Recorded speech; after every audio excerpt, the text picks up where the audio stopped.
every day we have committed to calling on an expert to answer your questions about COVID-19. So joining us again this morning is infectious disease specialist, Dr. Isaac Bogoch. Good morning to you. Good morning. Sometimes I feel, Dr. Bogoch, like I talk to you more than I talk to my husband during this Oh my time. God. I see you every day at this time. I see every day at the same time.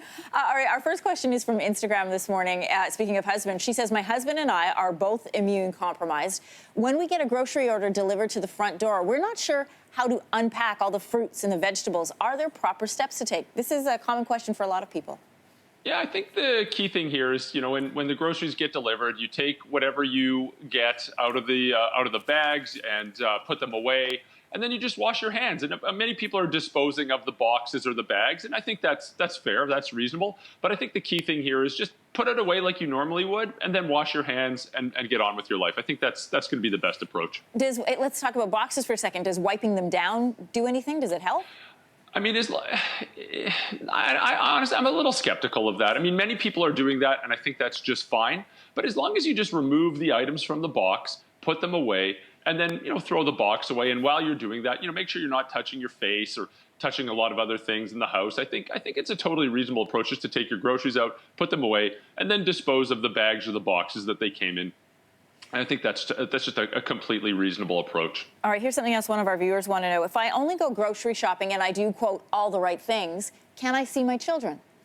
I still got to be very careful about that. And really the key here is we know that, people who are a little bit older, especially 60 years old and above, are at greater risk for having an infection. And of course, the more people go out, the more opportunities there are to get exposed to this virus.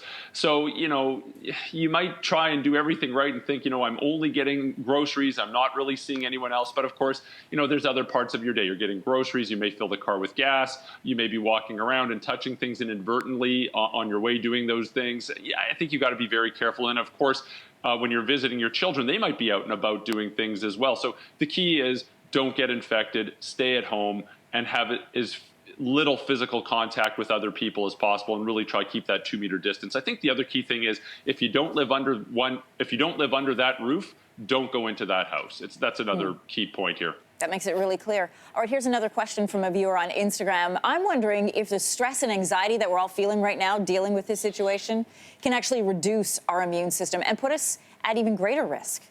That's a really interesting point, because there's more and more that's being learned about how our stress levels certainly affect our physical health as well, and our body, and including our immune systems. I think it's going to be hard to draw a straight line between one and the other. But on the other hand, we should be mindful of that. And I think things that people can do to help out is, certainly whatever people can do to relax, to calm down, to feel good about themselves, to feel normal. I think those are great things that they can do, as long as it doesn't put them at risk of getting this infection. And I think other things as well, getting some good sleep, getting some exercise, having a balanced diet. These are all things that people can do to maintain health throughout this pandemic. Dr. Bogoch, we have about 20 seconds left, but I want to get one more question in. Are there guidelines to follow at home if you and your family are staying at home? There certainly are, and if you go onto the public health websites at the federal level, at the provincial level, and even at the municipal level, you'll see good guidelines about how to prevent bringing this infection into the home, how to wipe down surfaces if someone has signs or symptoms of infection, how to isolate them within the home. So there's excellent resources available online on reputable websites at the public health levels. Hey, I have time for one more question, Dr. Bogoch.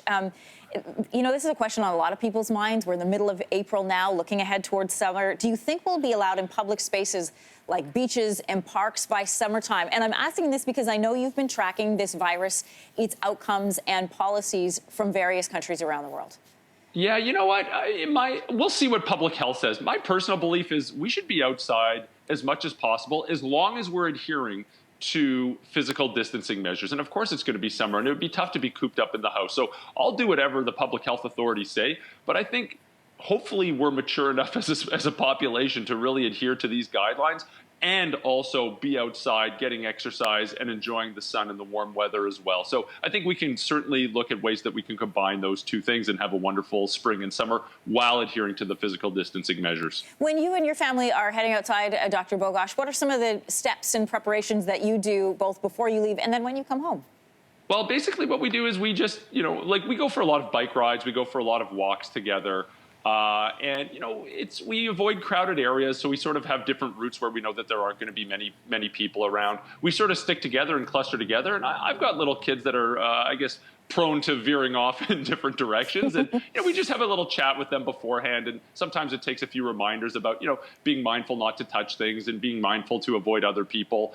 And then, of course, when we come home, we all wash our hands, and then we're at home. So there's just some simple tricks to stay together, get outside and get some exercise, and maintain physical distancing and good hand hygiene throughout.